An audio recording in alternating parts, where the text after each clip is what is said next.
জুলাই গণঅভ্যুত্থানের অন্যতম শহীদ সিলেটের সাংবাদিক আবু তাহের মোহাম্মদ তোরাব মিছিলে আন্দোলনকারীদের ছবি তুলতে গিয়ে পুলিশের ছোড়া ৯৮টি রাবার বুলেটের স্প্লিন্টার বিদ্ধ হয় তার শরীরে। চিকিৎসাধীন অবস্থায় শহীদ হন তিনি। গত ১ বছরেও তোরাব হত্যা মামলার তেমন কোনো অগ্রগতি না হওয়ায় ক্ষুব্ধ স্বজনরা। তাদের অভিযোগ, আসামিরা আইনশৃঙ্খলা বাহিনীর সদস্য হওয়ায় বিলম্বিত হচ্ছে বিচার প্রক্রিয়া। সিলেট থেকে রাজ্জাক রুনুর পাঠানো তথ্যচিত্র আরও জানাচ্ছেন আব্দুল হামিদ।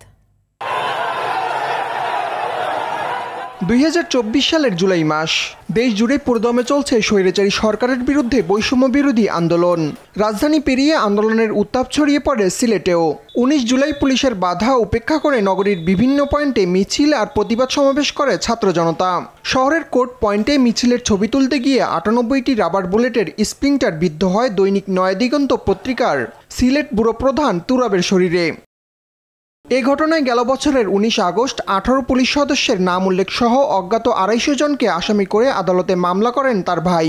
বর্তমানে মামলাটি আন্তর্জাতিক ট্রাইব্যুনালে বিচারাধীন আছে। তবে বিচার প্রক্রিয়ায় ধীরগতিতে হতাশ স্থানীয় সাংবাদিক ও স্বজনরা।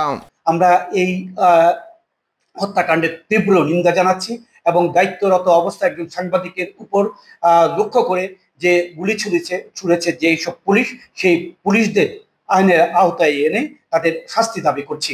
সাদা পাঞ্জাবি পায়জামা পিন্ধি আর ওলা ড্রয়িং রুম আমি বন্ধ রয়েছি টুকলো আর দুয়ারে দিবলা বাদে গেছে আর আমার লোকে কোনো বাদ নাই। সরকারি সহযোগিতার অংশ হিসেবে ২৫ লাখ টাকা আর্থিক অনুদান পেয়েছে তার পরিবার। তবে অর্থ নয়, তোরাবের হত্যাকারীদের দৃষ্টান্তমূলক শাস্তি চান স্বজনরা। আব্দুল হামিদ, RTV।